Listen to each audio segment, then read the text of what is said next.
नमस्ते everybody. PSSM Faridabad में आप सबका स्वागत है। आज का जो हमारा विषय है, साक्षात्कार के लिए ये 16 अक्षर पर्याप्त है। जब आप साक्षात्कार की बात करते हो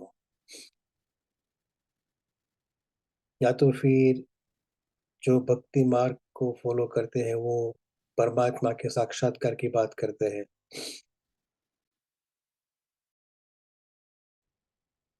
कोई कोई लोग आत्मदर्शन की बात करते हैं और उन सभी के लिए सारे विश्व में अनेक तरह की बातें प्रचलित है। इतना ही नहीं, जो अध्यात्म में रुचि रखते हैं, जो धर्म को फॉलो करते हैं, ऐसे जो लोग हैं और ऐसे जो गुरु है, उन लोगों ने भी कई बातें बताई है। जब आप शास्त्र का श्रवण करते हो या तो उनका पठन करते हो, तो उसमें हर तरह की बातें हमें सुनने मिलती है या तो फिर पढ़ने मिलती है। और कई कई बार तो ऐसा होता है कि जैसे जैसे हम आधुनिक युग में आगे बढ़ते रहते हैं, ऐसे ऐसे कई लोग, जैसे कॉरपोरेशन में, कॉरपोरेट वर्ल्ड में एक तरह की जो हायरार्की होती है नीचे से ऊपर तक, या तो आजकल जो एक बात प्रचलित है कि स्टेप बाय स्टेप क्या करना चाहिए किसी भी चीज को प्राप्त करने के लिए,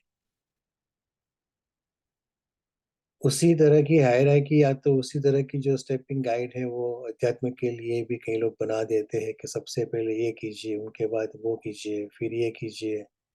और इस तरह से आप सीढ़ी पर आगे चढ़ते चढ़ते एक दिन जो आपका जो यहाँ आपकी जो मंजिल है वहां आप पहुंच जाएंगे।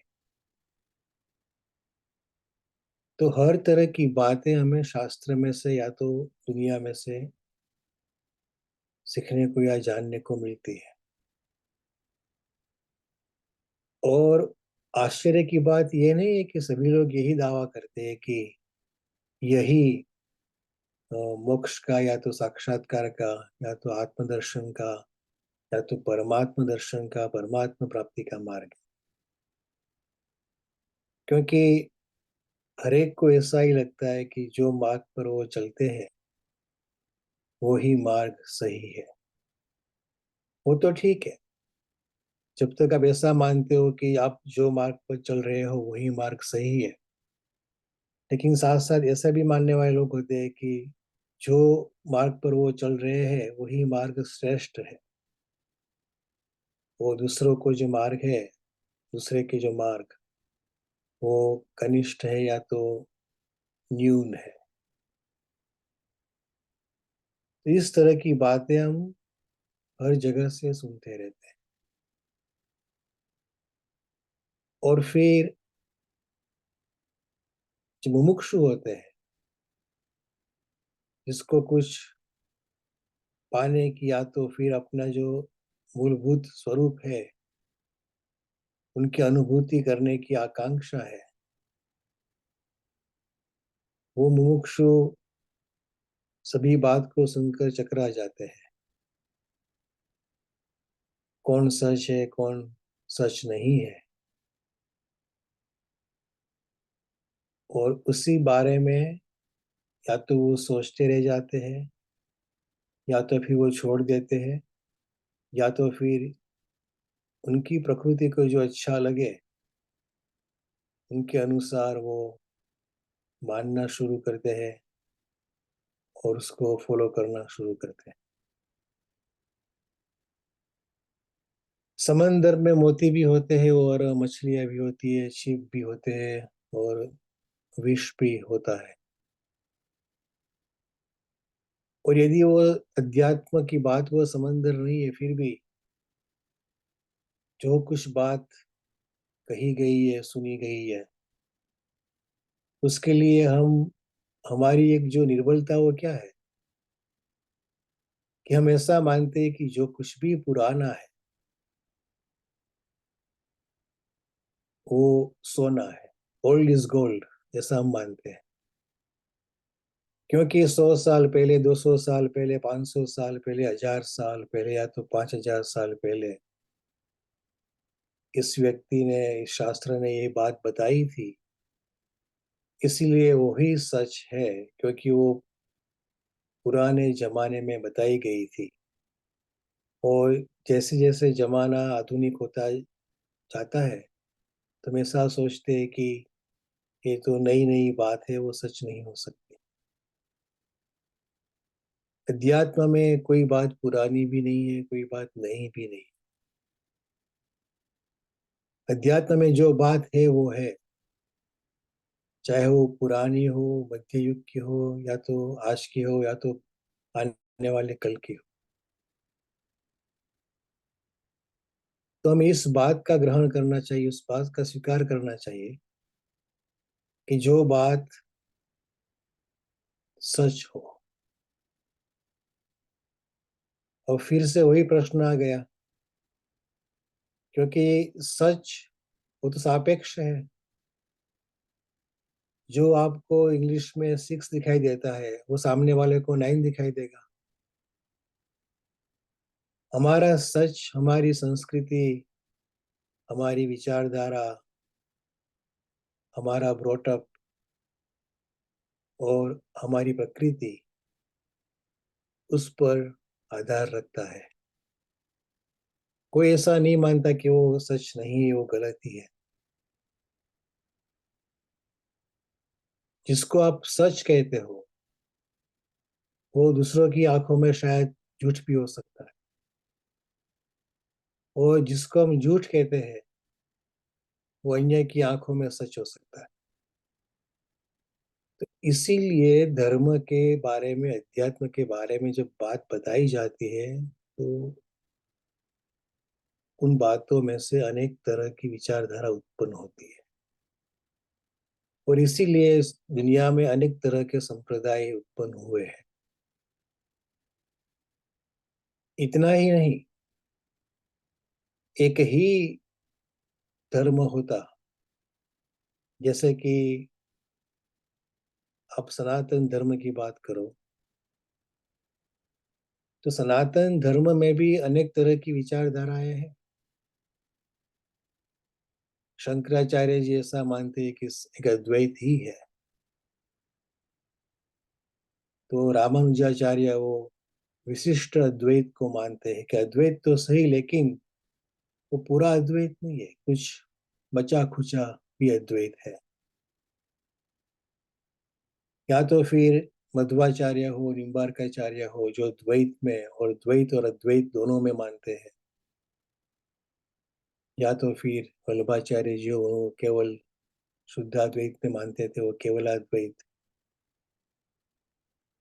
या तो फिर चैतन्य महाप्रभु हो, उनके लिए अचिंत्य भेदाभेद, जो भेद और अभेद है लेकिन वो अचिंत्य है।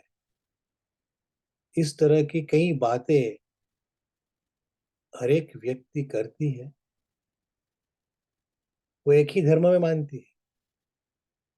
कृष्ण में जो मानते हैं वो कृष्ण को परमात्मा के रूप में जो पूछते हैं, उसमें भी कई भेदभाव है कि कृष्ण भगवान है और हम भक्त है। तो कोई लोग ऐसा मानते हैं कि कृष्ण भगवान है और गोपियां, जो हम जो भक्त अपने आप गोपियां मानते हैं, तो फिर एक वक्त वो सब एक हो जाएगा। तो कोई ऐसा मानते हैं कि सब कुछ कृष्ण ही है, कृष्ण ही सब कुछ बने हुए हैं। इस तरह से जो अपने इष्ट देव को मानते हैं, वो अपने इष्ट देव के बारे में सोचते हैं, फिर भी उनकी जो राय है, उनका जो मत है, वो अलग अलग होता है। तो वास्तव में सच क्या है? या तो फिर ऐसी कौन सी बात है जिसको आप झुठला नहीं सकते? तो उसके बारे में आज से हम बात करेंगे। ऐसा कहा जाता है कि श्रीमद् भगवत गीता और व्यास मुनि ने ब्रह्म सूत्र लिखे, और तीसरा उपनिषद, ये तीन जो ग्रंथों है उस पर जो भाष्य अपनी टीका, अपना भाष्य लिखता है, अपनी कमेंट्री लिखता है, और उनके आधार पर जो कि अपना मत को स्थापित करता है, उसको आचार्य कहते हैं। अब पुस्तक तो ग्रंथ तो एक ही है, लेकिन उसका अर्थघटन करने वाले अलग अलग लोग हैं। वो अलग अलग तरह से उसका अर्थघटन करते हैं, इसीलिए तो सब कुछ अलग अलग मत उत्पन्न हो गए।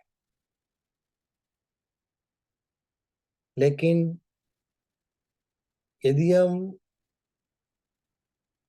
डीप में जाते हैं कि वास्तव में वो क्या कहना चाहते हैं, हमारी तकलीफ कहाँ होती है कि हम अनुवाद पढ़ते हैं, हम किसी पर पहले श्रद्धा रखते हैं और फिर इसकी बात पर हम विश्वास करते हैं। अपने आप पर विश्वास हम कभी नहीं करते। तो जो लिखा है या तो जो बताया गया है, यदि उस पर हम ध्यान करते हैं तो पता चलता है कि वास्तव में सच क्या है। गीता में दूसरा अध्याय है, और गीता का जो दूसरा अध्याय है उसका 16वां श्लोक है। हम सब जानते हैं कि जब वाल्मीकि ऋषि ने वो मृग का शिकार देखा, या तो फिर वो बगुआ था, तब उनके मुंह में से एक जो श्लोक निकल पड़ा, वो श्लोक जिस तरह से बना हुआ था उसको अनुष्टुप छंद कहते हैं। उसका मतलब ये हुआ कि उस श्लोक में 32 अक्षर आएंगे और 32 अक्षर का एक श्लोक बनेगा। तो वही जो बंधारण था श्लोक का, इसी में भगवत गीता के बहुत सारे श्लोक लिखे गए, और उनमें से जो दूसरा अध्याय का 16वां श्लोक है, यदि मैं को होस्ट हूँ तो वो श्लोक आपको, यदि मुझे को होस्ट बनाया जाए तो मैं आपको ये श्लोक दिखा सकता हूँ। जी सर, आप को होस्ट हैं सर। अच्छा,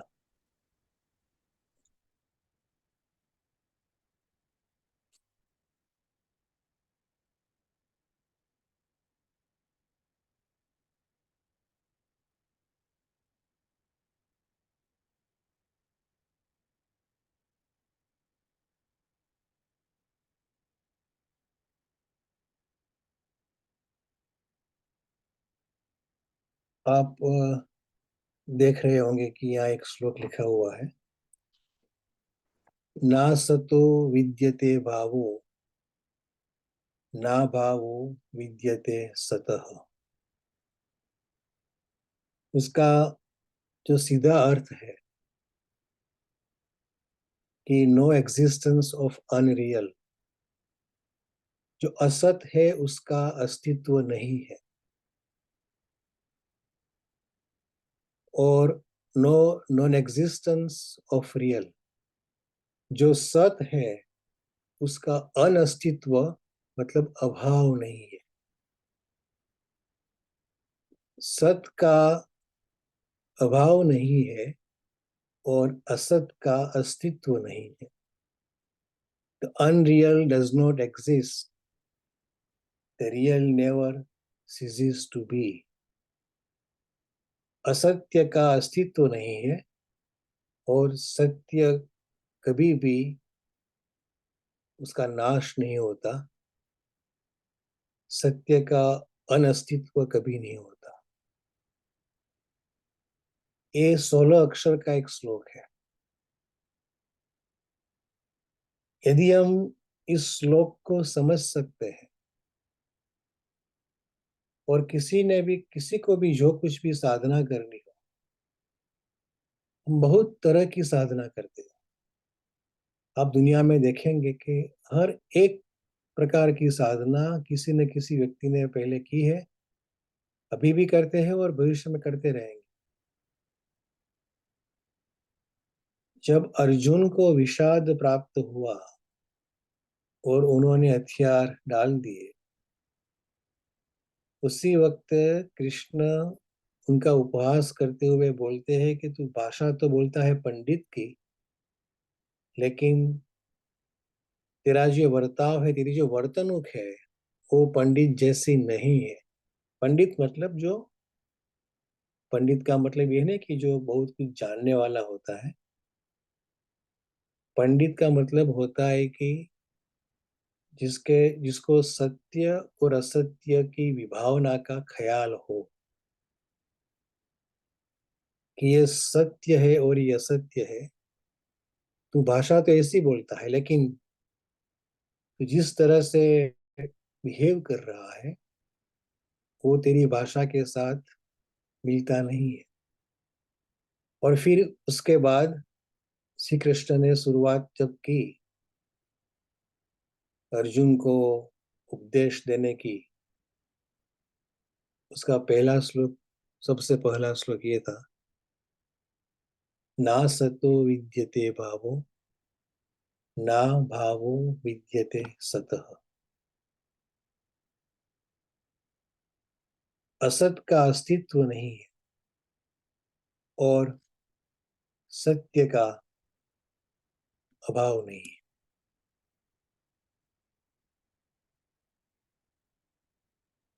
आपने देखा होगा कि उसका बहुत सीधा सा अर्थ था कि जो नॉन बीइंग है, मतलब जो है ही नहीं, उसका अस्तित्व नहीं है। और जो है, उसका कभी भी नाश नहीं है। अब जब हम ये बात सुनते हैं, उनका जो सीधा और सच्चा जो अनुवाद है, इस तरह से होता है कि जो है ही नहीं, असत मतलब जो है ही नहीं, उसका अस्तित्व नहीं है। तो आप सोचेंगे कि उसमें नई बात क्या हुई? जो है ही नहीं, उसका अस्तित्व कहाँ से आएगा? और जो है, वो कभी भी मिटने वाला नहीं है। तो वो भी हम समझते हैं, तो उसमें नई बात कहाँ से आई? लेकिन ये 16 अक्षर यदि हम जान जाते हैं, तो हमें किसी भी तरह की साधना की आवश्यकता नहीं पड़ती। जो कुछ भी है, हम जो कुछ भी करते हैं, आप जो कुछ भी साधना भी करते हो, वो सभी साधना जो असत है, उसके इर्द गिर्द ही हम करते रहते हैं। जैसे कि कोई तप करता है, जिसको वैराग्य बहुत होता है। कोई उपवास करता रखता है, या तो कोई माला फेरता है, या तो कोई ध्यान भी करता है। और ध्यान में केवल जो ब्रह्म वाक्य है, उसका चिंतन करता है। कोई मन को संयम में रखने की बात सोचता है और मन को संयम में लाता भी है। यम, नियम, प्राणायाम, प्रत्याहार, जो अष्टांग योग की बात हम बताते हैं, पतंजलि ने बताई, यम, नियम, आसन, प्राण, प्रत्याहार, धारणा, ध्यान और समाधि। तो यम, नियम, आसन, प्राण मतलब प्राणायाम, प्रत्याहार मतलब वृत्तियों को वापिस खींचना, वृत्तियों पर संयम रखना। फिर धारणा मतलब एक ही जगह पर आपका जो ध्यान है, उसको फिक्स करना, और फिर ध्यान, और फिर उनके बाद आती है समाधि। 1 से लेकर 7 तक जो बात है, यम से लेकर ध्यान तक, उसका अस्तित्व ही नहीं है वास्तव में। तो जिसका अस्तित्व भी नहीं है, अस्तित्व ही नहीं है, न तो यम की महत्ता है, न तो नियम की महत्ता है, न तो आसन की महत्ता है, न तो प्राणायाम की महत्ता है, न तो प्रत्याहार की महत्ता है, या तो फिर न तो धारणा और ध्यान की कोई अहमियत है। तो जिन 7 चीजों की कोई अहमियत ही नहीं है, और जो 7 चीजें वास्तव में असत है, उनका अस्तित्व है ही नहीं, तो उनके जरिए आप समाधि कैसे प्राप्त कर सकोगे? वो भी गलत हो गई, वो भी झूठी हो गई, क्योंकि उनको पाने के लिए जो 7 साधन बताए गए, वो तो है ही नहीं। वो चने के पेड़ पर आप चढ़ने की बात करते हो, चने का कभी पेड़ नहीं होता। संस्कृत में इसके लिए एक शब्द का प्रयोग किया गया है, आकाश कुसुमवत। आकाश में जो हम फूल, कुसुम मतलब पुष्प, फ्लावर, आकाश में कभी पुष्प नहीं होते, लेकिन हम कभी कभी देख लेते हैं ना, बादल इस तरह से बन जाते हैं कि ऐसा लगता है कि उसमें कई तरह के आकार हम देख सकते हैं, लेकिन वास्तव में वहां कुछ भी नहीं होता। तो जहां कुछ है ही नहीं, उसके जरिए जो हम प्राप्त करने की बात कर रहे हैं, वो बात सच कहाँ से होगी? शुरुआत होती है हमारे गोल से, हमारे ध्येय से। हम एक ध्येय निश्चित करते हैं, हम एक गोल रखते हैं कि हमें साक्षात्कार करना है। वो जो गोल है, जो आपने जो प्रतिज्ञा बनाई, जो मैथमेटिक्स में आता है ना, वो प्रमेय आता है, थियरम, उसमें सबसे पहले प्रतिज्ञा आती है कि हमें ये सिद्ध करना है।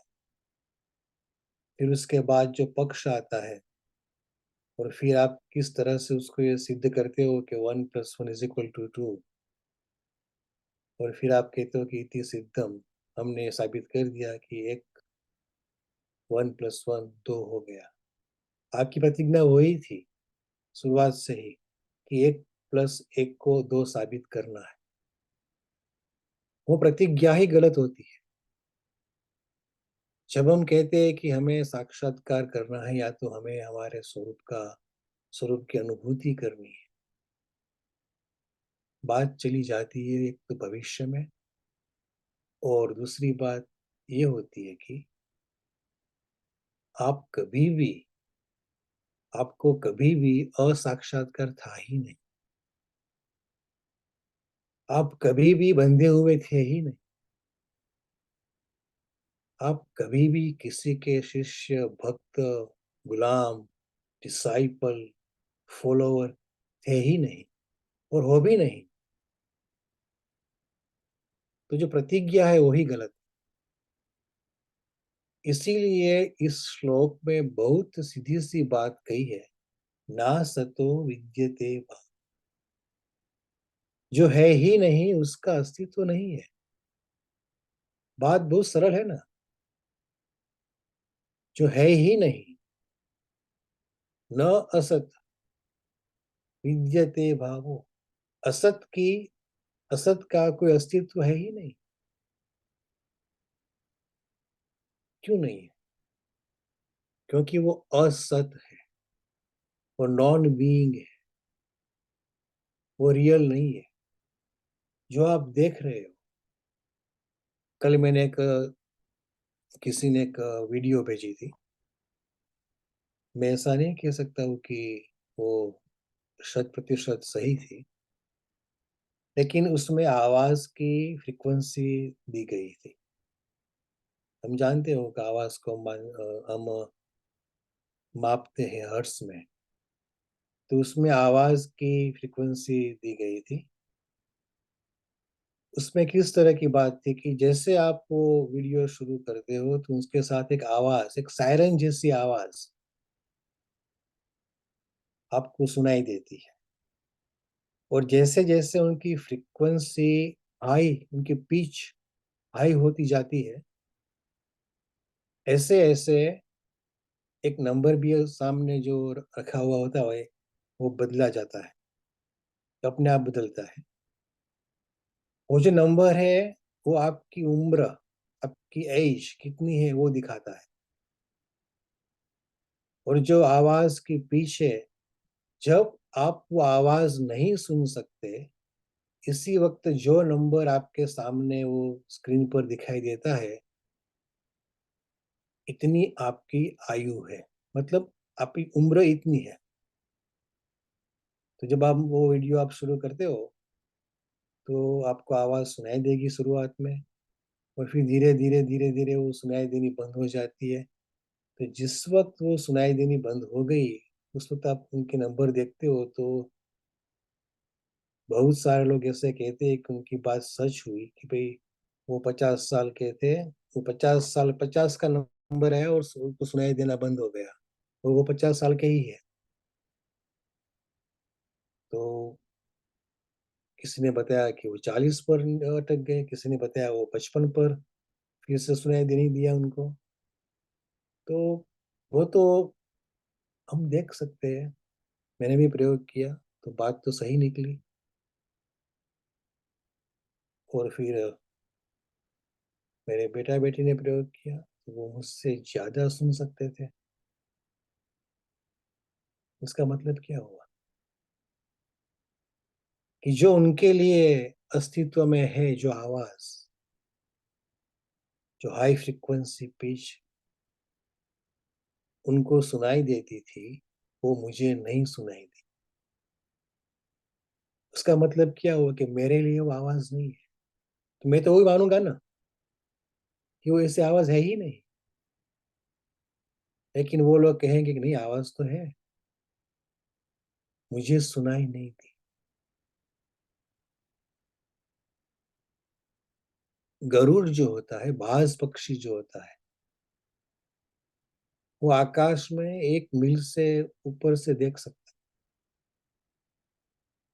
और हम शायद 300 फीट, 400 फीट से दूर भी देख नहीं सकते। वो तो 1 मील दूर से वो भी देख सकता है कि नीचे सांप तो बड़ी बात है, लेकिन एक छोटा सा पक्षी भी नीचे चल रहा, उड़ रहा है 1 मील तक।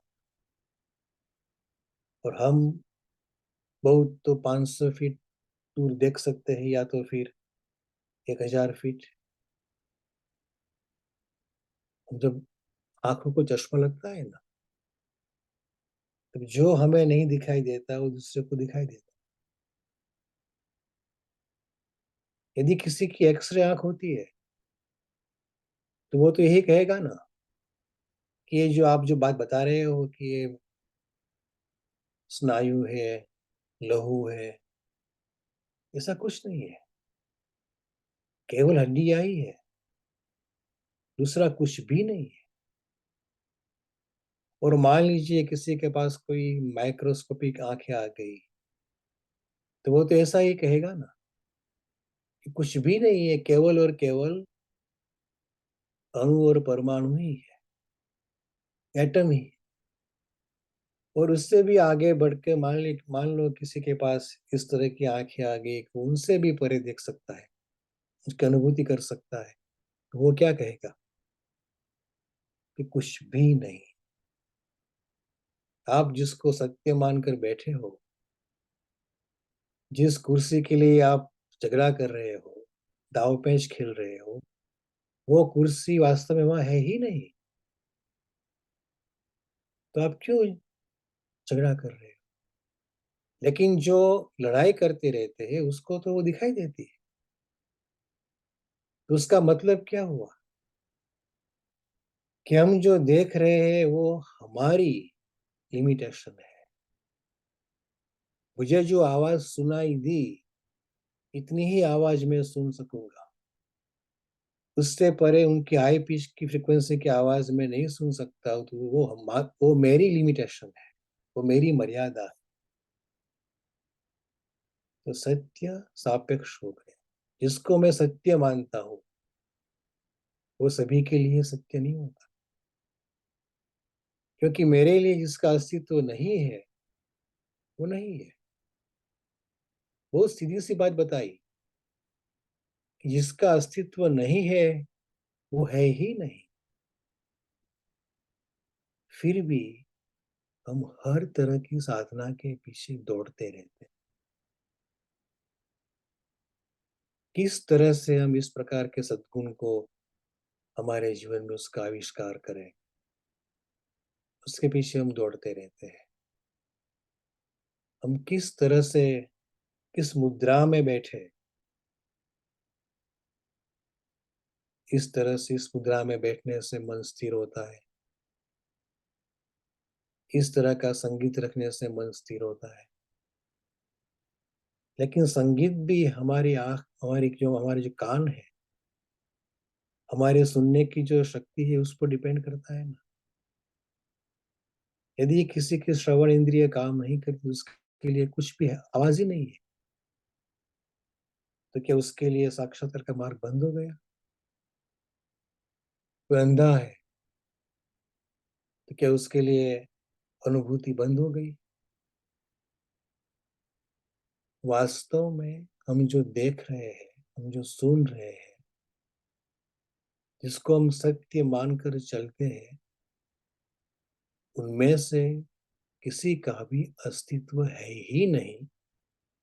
केवल आप और आप ही है। और यही साधना की पराकाष्ठा है, और यही साक्षात्कार का उपाय है। असत्य कभी भी सत्य नहीं हो सकता, और सत्य कभी भी विनष्ट, उसका नाश नहीं हो सकता, उसका कभी भी अस्तित्व खत्म नहीं हो सकता। आप सत्य है। और जब हम ऐसा कहते हैं कि आप सत्य है, तो कोई लोग ऐसे भी कहेंगे कि भी हमारा देह तो सत्य नहीं है। लेकिन आपकी या तो किसी की भी देह है ही नहीं, वो केवल दिखाई देती है।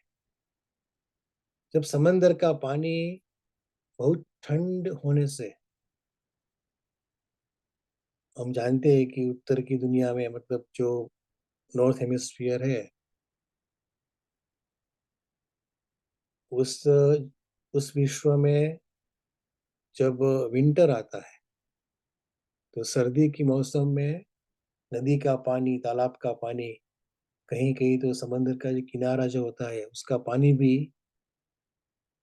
बर्फ हो जाता है।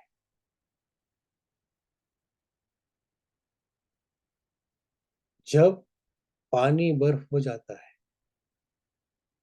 और फिर गर्मी की वजह से वो बर्फ फिर पिघलता है, तो बर्फ का अस्तित्व था या नहीं? केवल ठंडी की वजह से हमें बर्फ का अस्तित्व का एहसास होता है। वो ठंडी मतलब हमारी इंद्रियों की एक मर्यादा, एक सीमा, एक लिमिटेशंस। उनकी वजह से ही हमें ये सब कुछ जो हम देखते हैं इस तरह का दिखाई देता है। ऐसा कहते हैं कि पशु पक्षियों को रंग नहीं दिखता, और हमको 7 रंग दिखते हैं। और आजकल तो जब आप कंप्यूटर की जो ग्राफिक्स जो करते हैं ना, वो तो कितने तरह की बात करती है। 256 अरब कलर, अलग अलग तरह के इनके शेड्स दिखाई देते हैं। लेकिन पशु और पक्षी को ऐसा कहते हैं कि रंग दिखाई नहीं देते। इसी तरह से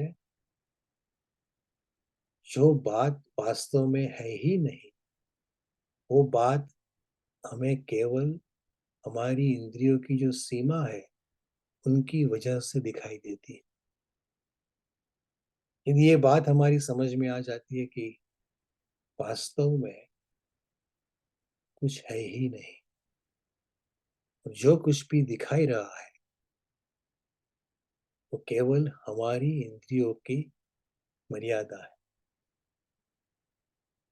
और हम ऐसा मानते हैं कि ये वास्तव में सत्य है। जब आप उन लोगों की बात सुनोगे तो वो ऐसा कहते हैं कि केवल साक्षी बन के रह जाओ। ऐसा क्यों कहते हैं कि केवल साक्षी बन के रह जाओ?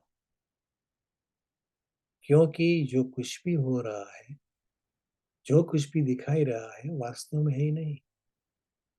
उसके साथ इंटरेक्ट मत करो। इंटरेक्शन करने का मतलब है हम उसको सच मानते हैं और इसीलिए इंटरेक्ट करते हैं। जो सच है ही नहीं उसका अस्तित्व कभी हो ही नहीं सकता, और जो अस्तित्व में दिखाई देता है वो केवल हमारी इंद्रियों की अक्षमता है। तो ये आज का विषय था और उसका पहला भाग था। हम अगले हफ्ते उस पर और विचार करेंगे। आप भी अपना विचार इस बारे में आप रख सकते हो। आप अनम्यूट कीजिए और आपके विचार प्रस्तुत कीजिए। Thank you. Sir, that means that our existence is only our asathay. Whatever is available inside our heart, that is called our Atma is our existence. So that only we have to observe. May I correct, sir? तो आपने क्या कहा कि what did you से? My body is asathay. It's not existence. My internal Jivatma, that is existence. That is Sachai. Am I correct? No, sir? Yes, when we say that the internal Atma, Yeah. Our life, whatever we can say inside. Yeah, whatever that is Sat. Sat, yes. Uh, the external body is Asat. Today is there, tomorrow it will not be there. So we have to observe only what is available in this, that is only our Sachi. It will observe as a existence. It will observe everything. What we to do, whether good or bad, whatever we are doing, that is everything is observing inside in our heart. That is called Satai. Whatever we are seeing in the external, that is called Asatai. Can I think like that? You can think like that, but in reality, what happens that Yes. जब हम ऐसा मानते हैं कि जो अंदर है, जो भीतर है वो ही सच है, वो जो बाहर है वो असत है, वास्तव में बाहर और भीतर का जो डिफरेंस वो हमने ही क्रिएट किया है। कि हम ऐसा मानते हैं कि ये जो शरीर है वो नाशवंत, वो दिखाई दे रहा है कि वो धीरे धीरे वो बूढ़ा होता जाता है और फिर एक दिन मर भी जाता है। तो हमेशा मानते हैं कि जो मर गया वो शरीर है और जो नहीं मरा वो आत्मा है, या तो जीवात्मा है, या तो परम तत्व की आप मानो। ऐसा हम मानते हैं। हम दो दो तरह के वो एक डिफरेंस पैदा करते हैं कि व्हाट इज डेड और व्हाट इज दिस बॉडी, वो असत है, और जो आत्मा है वो सत है। वास्तव में दोनों डिफरेंस है ही नहीं। जो डिफरेंस हम दिखाई दे रहा है कि ये हमारी बॉडी है, वो इसलिए दिखाई दे रहा है कि वो हमारी जो सेंसेस है, हमारी जो इंद्रियां है, उसकी लिमिटेशंस है। यदि वो उनकी लिमिटेशन दूर हो जाती है तो एंड ऑफ द डे सब कुछ एनर्जी ही दिखेगा। मान लीजिए कि मान लीजिए कि जिस तरह से हमारी आंखें देखती है, और आंख में कुछ शक्ति बदल गई, मैक्रोस्कोपिक हो गई या तो वो इलेक्ट्रॉनिक हो गई, तो हम ऐसा मानेंगे कि भाई केवल एनर्जी ही है। तो ये जो दो डिफरेंस पैदा हो गया वो वास्तव में नहीं है, लेकिन हम उसको डेफिनेटली उसका अनुभव करते हैं। ये मेरा शरीर है, वो आपका शरीर है, वो ये पुष्प है, ये पेड़ है, ये पत्थर है। डेफिनेटली हम वैविध्य की अनुभूति तो करते ही है, देखते भी है, लेकिन जो दिखाई दे रहा है वैविध्य, वो जो वैरायटी है एग्जिस्टेंस में, वो वैरायटी वास्तव में इन रियलिटी वो अपनी जो इंद्रियां है, सेंसेस है, उनकी लिमिटेशंस की वजह से ही है। Yeah. जैसे कि आप आँख Sir, आँख that is said in the what is said in the that Sankhya Yoga, the same concluded by the Lord Krishna, that what you are thinking, that is your only illusion. It is not existence. What is available in you, that you have to identify. It will observe you like a Sakshi. Whether do good or bad, whatever thing is there. So like that's why in a further period also he said that because the brain is our thoughts are very different and it fluctuates like anything. So to controlling that, you have to go for practices like sadhana, swachayam, and japam or prayer, all those things. So my correct, sir, in this aspect, and because a little bit confusion is this, because what is sat and what is asat? Because in original, in terminology, what is asat means, because I will see a TV, this is existence. But really it is not, it is, once you switch off, it is non-existence. So it is asat in my view. So it is only a thinking of individual that it is there means it is there. Because his thinking and his thoughts, because of running of is a different what he gets brain activities, because all these things, that feeling will get it. But actually, it is not there. It is only like a dream. How you will get in a dream that I am thrown the road. So the moment you got up, everything will vanish. You cannot think because you are as usual. So like that is asat. What is sat is your existence. So our thinking and controlling our mind will help us to go for what is existence, what is not existence. Can I think like that, sir? Yes, you can think like that. There's no right or wrong in this path of spirituality, Okay. because everybody is different, Yeah, and sure. everybody's thought process is also different. So there is Yes. no right or wrong anyway. At the Okay. end of the day, जो हमारा जो किसी का भी जो अंतिम Yes. लक्ष्य होता है, वो इस लक्ष्य को पाने के लिए हर एक व्यक्ति कुछ जो अपने अपने दिमाग में जो कुछ सच्चा लगता है, अच्छा लगता है, वही करता है। Yes. लेकिन उसमें एक समस्या क्या आती है कि यदि गलत रास्ते पर वो, मान लीजिए कि किसी के चुंगाल में फंस गया, तो वो वही जो उनकी जो श्रद्धा है वो गलत जगह पर आ गई, हाँ, फिर उसको उन उस तरह की अनुभूति होगी, और फिर उसको ये लगेगा कि वो ये सब कुछ गलत ही है, या तो फिर वो जो गलत है उसको ही सत्य मानकर चलता रहेगा। इसीलिए अ, ये जो गीता में ये श्लोक बताया श्री कृष्ण जी ने हाँ, कि ना सतो विद्यते भाव, मतलब जो है yeah, ही नहीं, वो है ही नहीं। yeah. तो रास्ता रास्ते तो अनेक होते हैं, कोई भी Oh, रास्ता yeah, yes. ऐसा नहीं होता है कि भाई आप एक ही यही एक रास्ता है, वो ऐसी बात अध्यात्म में नहीं होती।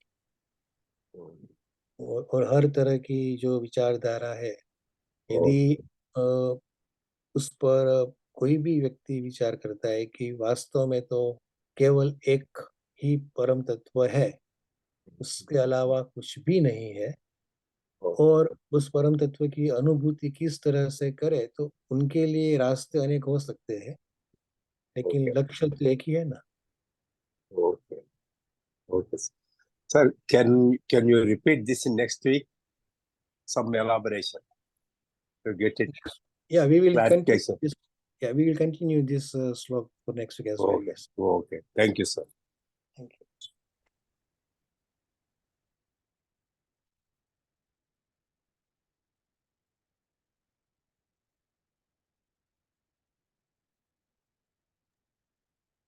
Thank you so much sir for this sharing.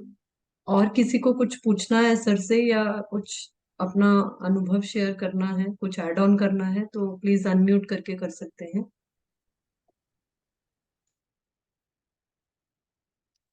Thank you, sir. Thank you so much. Hello. Thank you so much, sir. Thank you.